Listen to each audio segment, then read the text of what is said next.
पति अभी नहा ही रहा था कि तभी फोन पर मैसेज टोन बजी। पत्नी मोबाइल के पास में ही खड़ी थी। उसका ध्यान फोन की तरफ गया।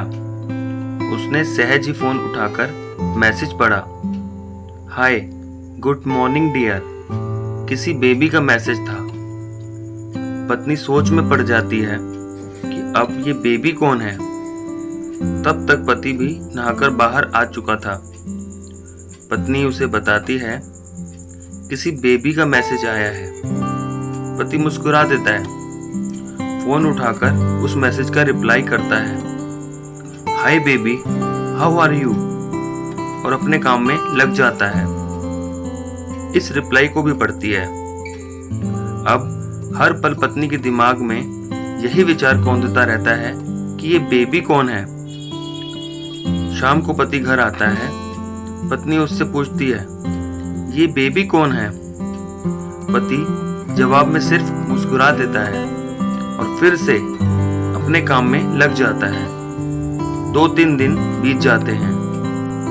उन विचारों ने अभी तक पत्नी का पीछा नहीं छोड़ा था और फिर से पति के मोबाइल पर फिर एक बार बेबी का मैसेज आता है, आज तो मिलोगे कि नहीं, तुम्हारी बहुत याद आ रही है। इस मैसेज ने आग में घी का काम किया। पत्नी का शक और भी ज्यादा पक्का हो गया। बीच बीच में ऐसे मैसेजेस का आदान प्रदान होता रहता और पत्नी के मन में शक की जड़ें और गहरी होती गई। पति पूछने पर भी जवाब में सिर्फ मुस्कुराहट के अलावा और कुछ नहीं कहता।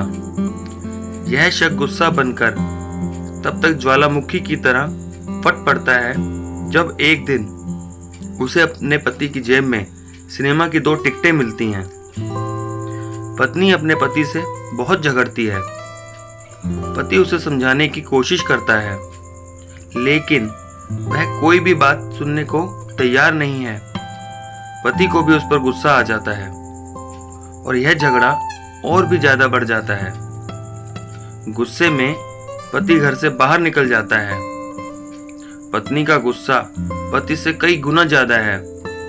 तुरंत वो अपना सारा सामान पैक करती है और एक चिट्ठी लिखती है कि मायके जा रही हूँ हमेशा के लिए, और पति का घर छोड़कर चली जाती है।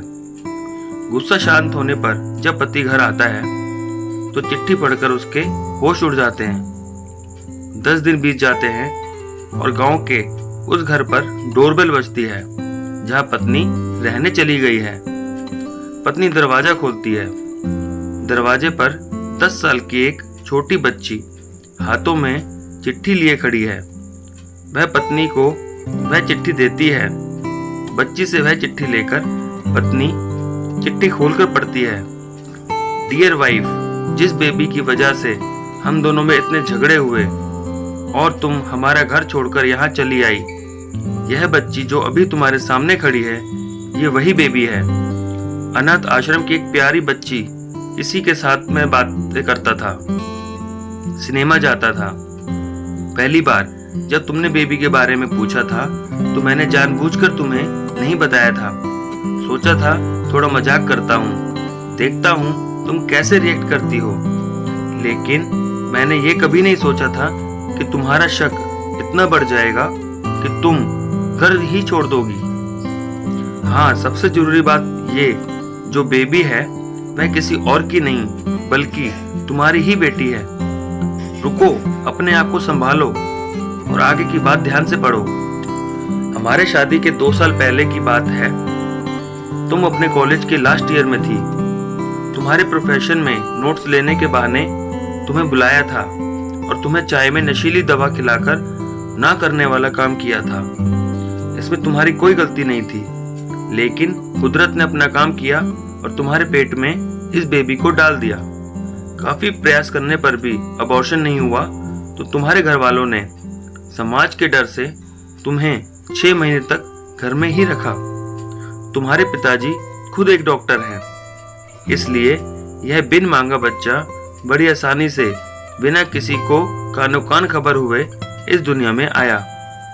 भविष्य में तुम्हारी शादीशुदा जिंदगी में कोई प्रॉब्लम ना हो, इसलिए तुम्हारे पिता ने इस बच्चे को गांव के एक अनाथ आश्रम में छोड़ दिया। यह बच्चा मतलब यही बेबी जो अभी तुम्हारे सामने खड़ी है, अगर अभी भी विश्वास नहीं हो रहा है तो इस बच्ची के गाल का वो तिल देख लो जो शायद तुमने उसे आखिरी बार रोते हुए देखा होगा। या फिर अपने पिताजी से पूछ लो। पत्नी जल्दी से उस बच्ची को पास में लेकर उसके गालों का तिल देखती है। उसका मन भर आता है, उसकी आंखों में आंसू आ जाते हैं, लेकिन अभी भी चिट्ठी बाकी है, इसलिए वह आगे बढ़ती है। मुझे पता है अभी भी तुम्हारे मन में यह सवाल उठ रहा होगा कि यह सब मुझे कैसे पता। तुम्हें बता दूं कि यह सब तुम्हारे खुद के पिता ने ही में अपने मन में उठ रहे पश्चाताप को शांत करने के लिए शादी के 1 महीने पहले मुझसे मिलकर सारी बात मुझे बताई थी। उन्होंने यह भी कहा था कि अगर मैं चाहूं तो शादी से इनकार कर सकता हूं। मैंने तो स्वीकार किया क्योंकि इस पूरी घटना में तुम्हारी कोई भी गलती नहीं थी और हमारी शादी हो गई। तुमने मुझे बहुत प्यार दिया, लेकिन तुम्हारे पिता से बेबी के बारे में जानने के बाद मैं उससे मिले बिना नहीं रह पाया। मैं बीच बीच में उससे मिलता था। उससे मिलना, उसके साथ समय बिताना मुझे बहुत अच्छा लगता था। कितनी प्यारी बच्ची बिना किसी गलती के क्यों सजा भुगते, बस इसलिए मैं उसे थोड़ी सी खुशी देने की कोशिश करता था। बस मुझे इतना ही कहना था। अब अगर तुम फिर से अपने घर आकर मेरे साथ रहना चाहो तो अपनी गैलरी में आ जाओ। तुम्हारा और सिर्फ तुम्हारा डियर पति। बिना एक क्षण की भी देरी के पत्नी दौड़कर गैलरी में पहुंची और रास्ते में उसका पति खड़ा था। उसके चेहरे पर मुस्कान थी और पत्नी की आंखों में आंसू के पूर। दोस्तों, कारण कुछ भी हो, अपने दोनों के बीच में कभी शक को थोड़ी सी भी जगह मत दो, क्योंकि दुनिया में हर बीमारी का इलाज है, लेकिन शक नाम की बीमारी का कोई इलाज नहीं है। मन शांत रखो, जो भी मन में आए एक दूसरे को बताओ। तो दोस्तों, मैं आशा करता हूँ कि मेरी ये कहानी आप लोगों को बहुत पसंद आई होगी। तो प्लीज़ मेरी इस वीडियो को ज़्यादा से ज़्यादा लाइक, शेयर, कमेंट्स और सब्सक्राइब जरूर करना। धन्यवाद।